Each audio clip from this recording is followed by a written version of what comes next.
Hello, hello, hello. My name is Robert. I am the recovery guy, and you have entered into The Fix.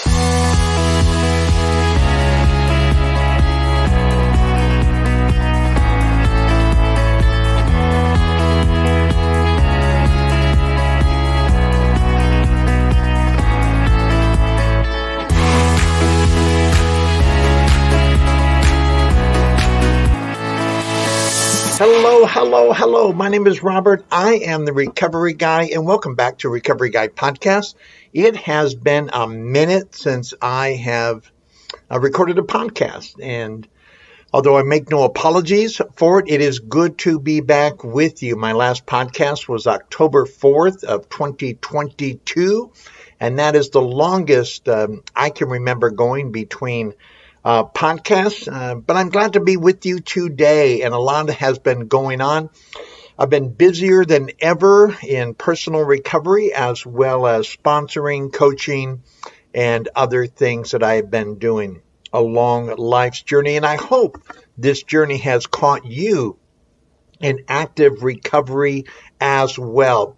Since my last podcast, I've started a Zoom meeting on Friday night. So please, please, please consider attending our Zoom meeting on Friday nights. It is 5 p.m. Mountain. That would be 7 p.m. Eastern, and you can figure out the other time zones.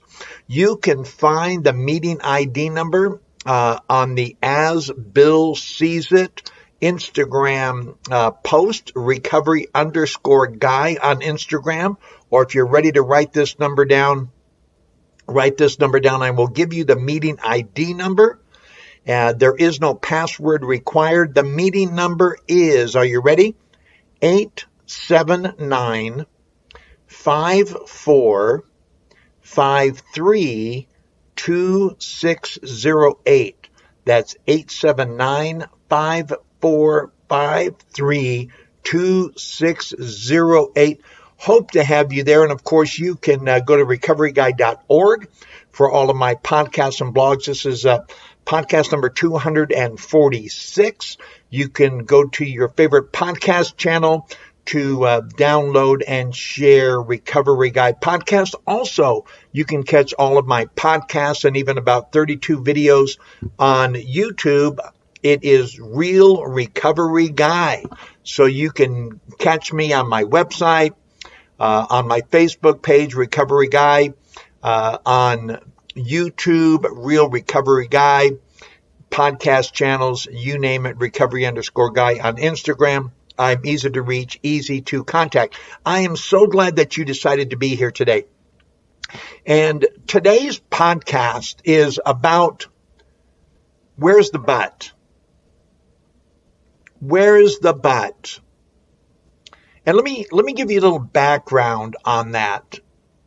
I, of course, am not talking about the anatomical but, not talking about the anatomy. What I'm talking about is the conjunction but. Do you remember growing up at any phase of your life, childhood, adolescence, teen, late teen, young adult, full adult, there was always a but in describing me, and it was usually a contrasting term. And that's really what, when we look at the grammatical implication and the assertion of the word but, it is that. It means on the contrary or yet. They would say things like, Bobby is a good student, but he doesn't pay that good attention. Or Bobby would be good in class, but he always wants to have the last word. Bob would be a much better student, but he seems to be distracted quite easily. Bob this, Bob that. Bob is a very nice guy, but he doesn't seem to show up. Bob would be a good father, but he doesn't seem to be that attentive to his children. Bob would be a good husband, but he's not very sympathetic or empathetic towards the needs of his wife. Bob would be a good brother, but he's very unreliable. Bob would be a good son, but he doesn't seem to be that respectful or caring towards his parents. Bob would be a good friend, but he seems to only care for me because I have something that he wants. Bob would be a good employee, but he doesn't always show up when we need him to show up. Bob would be this, Bob would be that. Bob would be a really nice guy, but he drinks too much. Bob would be more responsible, but he seems to use a lot of drugs. Anytime you described me, there was always a but that would contradict what you just said. Bob was a nice guy, but he drank too much. Bob was this, but he is that. So, but essentially means disregard previous information, new information coming. There was always an added to, I'm going to say something nice. Now I'm going to tell you what's preventing him from being this person on a regular basis. It would be an exception or an unless or without a particular circumstance. That is what the word but is used for. But is used to introduce a contrary or additional thought regarding what you previously said. Again, it would be a contrast. It would be contrary to what you wanted me to be or what my potential was being. Maybe the word but wasn't used much in your life. Maybe one of the synonyms for the word but, like although, however. Bob's a very good person, although you know once he starts drinking, you can't rely on him anymore. Bob is a very good friend. On the other hand, he can be very self-serving and very selfish in his things that he does. Bob would be this, Robert would be that, though you have to pay attention that when he starts drinking, all bets are off. Bob would be a very good employee, however, he allows alcohol and drugs to get in his way. You know where I'm going. You know what I'm saying. This maybe was part of your life. So where's the but? Well, when we come into recovery, one of the things that we need to do is to leave the but at the door, because I couldn't allow anymore to have a contrary or conflicting statement in describing me. That was characteristic of my whole life.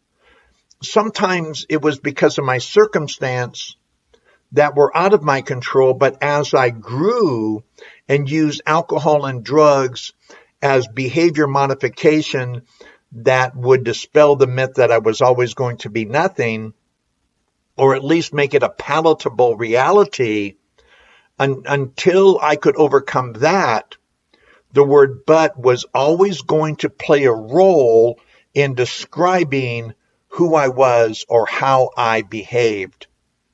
One of the things that we learn in recovery is to be consistent with what you thought I was or wanted to be or portray and how I actually was.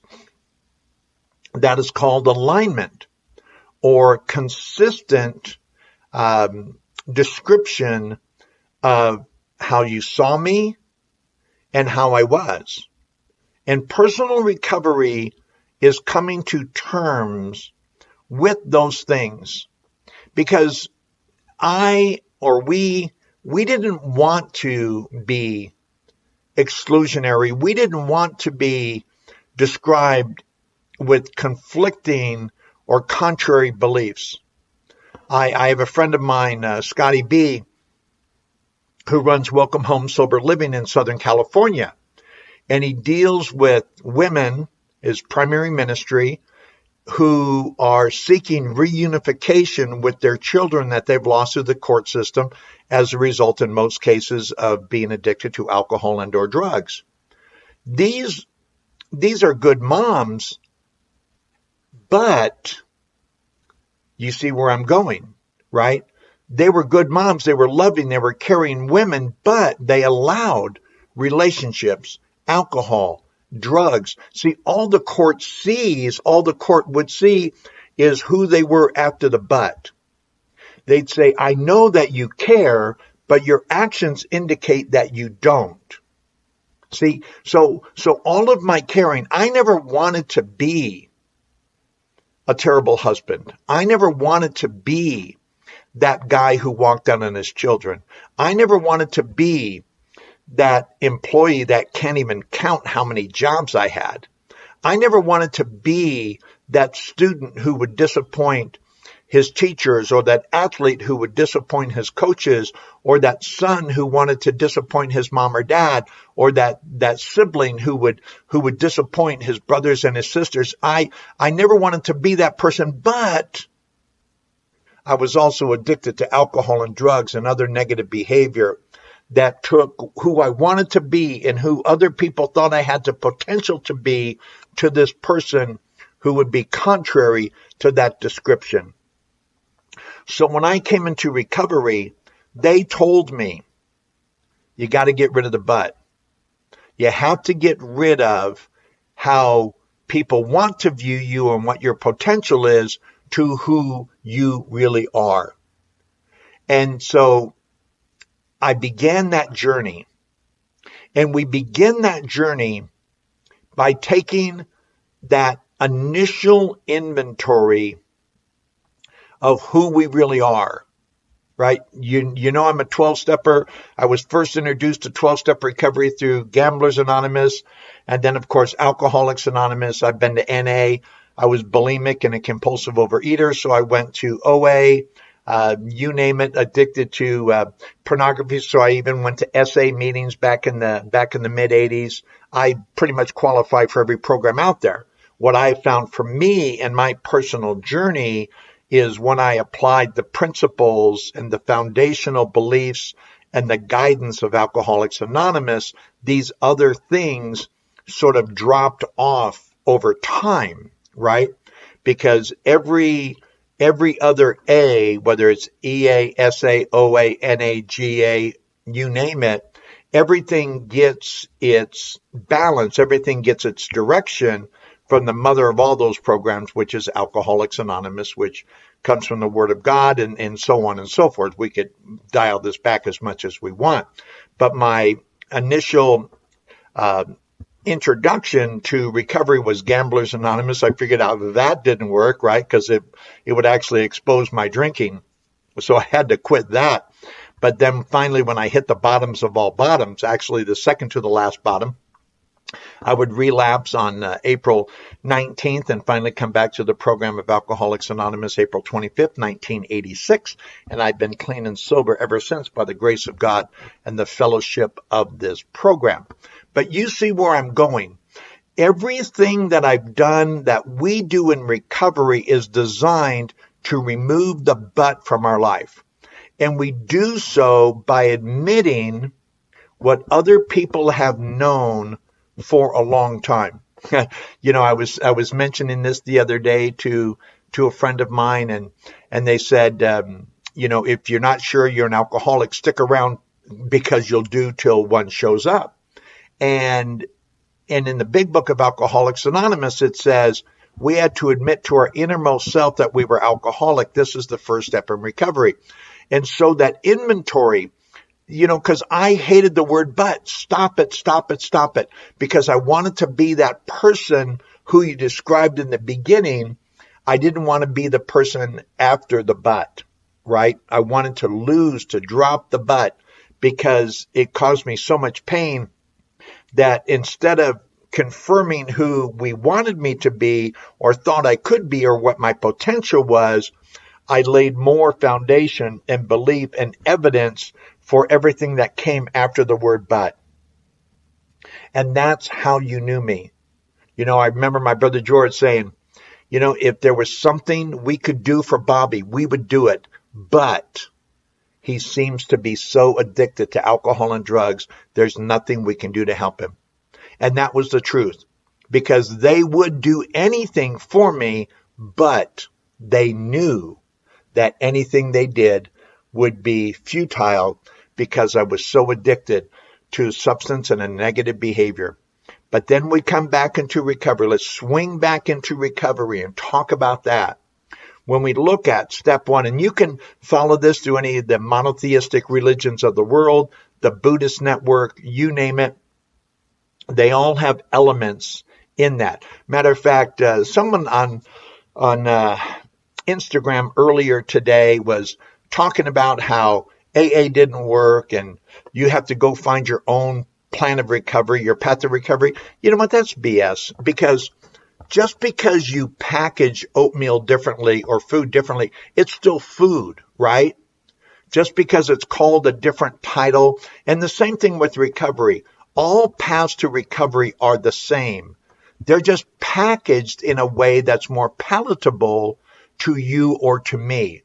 Doesn't make one any better or less effective than the other, because every true plan of recovery involves taking an inventory, coming to believe in some type of power who can do for you what you can't do for yourself, reconciling your past, deepening that relationship with the power that's greater than yourself, saying you're sorry to the people you have harmed along the way, and then making a personal amends to them to be a better person, that person that you didn't have to say but about.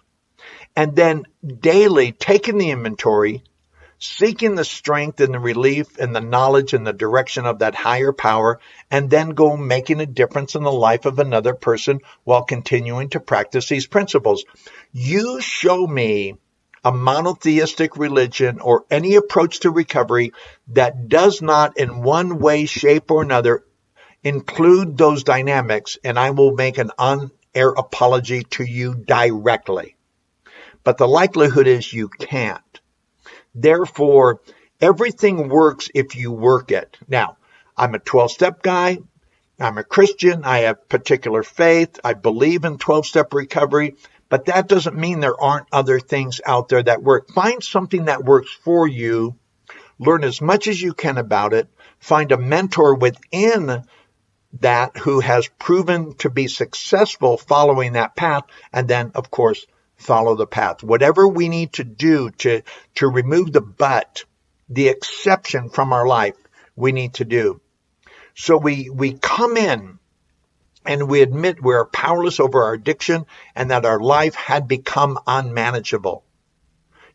That's kind of a downer for a lot of us. Kind of a downer. But we have to do that to begin divining the line and starting to erase that word but. Until I recognize what the problem is, I stand little to no chance of overcoming the problem, period. One of the things about engineering or science is identifying what the problem is. When I go to my doctor, right?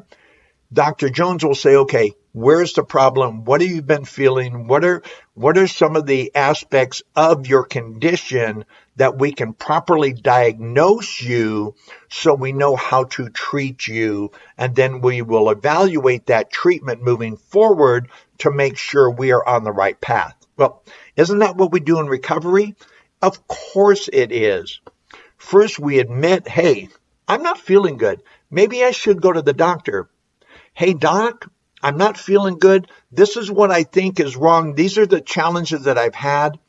I sort of submit to them. I'm powerless over them. That's why I'm coming to you. He looks at me, Dr. Jones looks at me and says, hey, thanks for coming to me. Thanks for not believing you can get over this by sitting on your couch or doing nothing. I think I have a solution. Let's go ahead and address it. I'm going to prescribe this, and this for you.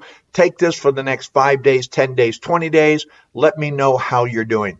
Isn't that recovery? Isn't that what we do? We identify that there is a problem, and then we come to believe that there is a solution for that problem. We then begin to put our faith and our trust in that which we have gone for a solution to. And then we kind of take a look at ourselves completely and thoroughly to make sure we've gotten down to the core. Was there anything else I needed to tell the doctor to make sure I have a full recovery, right? Like when I go to my dermatologist and I have my melanoma cancer looked at, is there any other issues or any other, see how deep do we need to go to make sure that we remedy this? We only are doing a checkup. We don't have to go back in and dig this out one more time because it's not going to be nearly as fun. We want to make sure we get it as much as we possibly can. And then we go ahead and we say, hey, I had a problem here. I think I know what the problem was. Let's go ahead and explore it. And that is what our recovery is. So any way we look at this from a spiritual, an emotional, a mental, a physical, a medical aspect, we can come up with the same solution. I have to admit that I had a problem.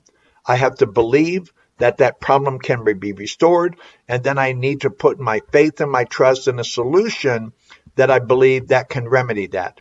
And then I have to look at my lifestyle and make sure that I'm being consistent with how I want to feel, right?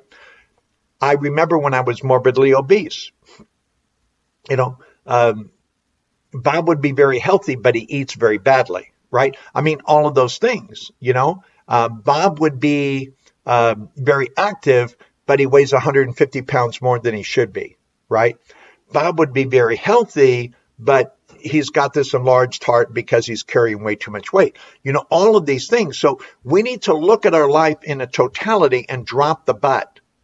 That is one of the things that we need to do in our life as a person of recovery, to drop the butt, be consistent. So when people look at me and look at you and say, you know what, that Robert, what a great guy he is. Or, boy, Robert really is honest.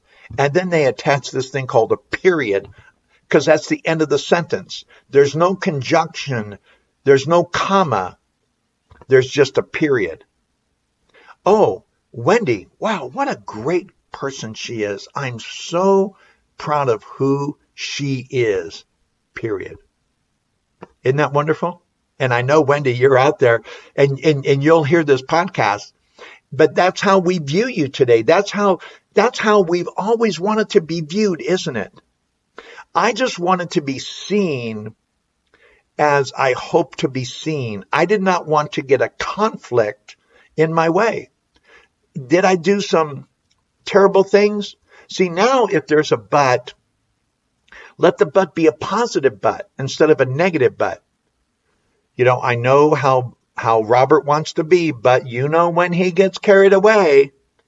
No, I know Robert's done some bad things, but he said he was sorry and he no longer does those things. So if there is a but, let it be the meat of the sandwich, not a piece of the bread, right? Let it be the middle where they introduce how I used to be or what I did, but what I'm like today. Robert used to be a person who always wanted to be thought of as caring, of kind, but drugs and alcohol got in his way. But for the last 36 years, he has chosen to live a different path. Isn't that how we want to be referred to as? So when we remove the but, and it doesn't happen overnight, and some people, I have some in my life, unfortunately, some people will never remove the but. Unfortunately, we don't own that side of their street. We just don't. All we can be is the best possible person we can be. And what I can do is look at it and say, is there anything that I could do or am not doing or am doing that is prohibiting them from using the word but, and leave it up to them. I know Robert really cares for me, but he hurt me so badly. Well, that's been 20 years. That's been 30. I can't own that. It's beyond my capability. It's not one of my controllables. Therefore, I need to let it go. I need to own what I need to own so I can be the best possible version of me that I possibly can be. We have to take ownership of who we were, why there was a but in the first place, what we want to become, how we become that, and what do we do on a daily basis to remain that type of person. When we do that, words like but, although, however, nevertheless, on the other hand, though, all of those contrasting words that are considered to be conjunctions that would say, I know he wants how he wants to be, but on the contrary, this is who he really is. No, today, how I want to be seen is how I am seen. Am I perfect in it? No, heck no. Hang out with me half the day and you'll figure a number of different ways how I can improve. But I am improving every day. As my dear sponsor, Slow Will, says, step 10, continue to take personal inventory, and when we were wrong, promptly admit it. So to help make sure that the but stays where the but belongs, I take a personal inventory, and Will says we take a daily inventory of our present so it doesn't become a negative inventory of our past. Because I will never go back to that person providing I stay in active recovery to be the person I am and who I seek to be moving forward. I am a recovered alcoholic. I am a recovered drug addict. I am recovered as a gambler. I'm recovered as a compulsive overeater. It's been decades since I've thrown up. You name it. I have recovered from the seemingly hopeless state of mind and body that found it necessary to have the word but in my life. But today, there is no but. There's just me and my recovery, and how I am is how I desire to be viewed. And when I step out of that line, my sponsor Will or Laura or one of my dear friends that I am accountable to will come alongside me and say, hey, I see you want to be this, but I see that. And I say, let me make the correction so I can drop the but. Does that make sense? I hope it does, because it helps me so much, and helping you helps us, right? And that's what we are here for. We are here for the we. We are here for the us. We are here to be united as people who normally, as it says, would not mix. But there exists amongst us a fellowship, a friendliness, and an understanding which is indescribably wonderful. Isn't that a great way to spend the day? Hey, my name is Robert. I am the Recovery Guy. Make sure you join us on Friday nights, 5 p.m. Mountain, 7 p.m. Eastern, on Zoom. The meeting number, once again, is 879-5453-2608. That's 879-545-3608. Go to recovery_guy on Instagram. Major podcast channels. Go to my website for my blogs by Susie and me. You can even find out where to listen. And you can even find me on YouTube at Real Recovery Guy. This has been a blast. I'm sorry it took me so long to get back to you. I will try to be more regular, because I want to be who we need me to be so we can make maximum impact of everyone as we trudge this road to happy destiny. Remember, we were broken apart, but we get whole together. My name is Robert, and I am the Recovery Guy.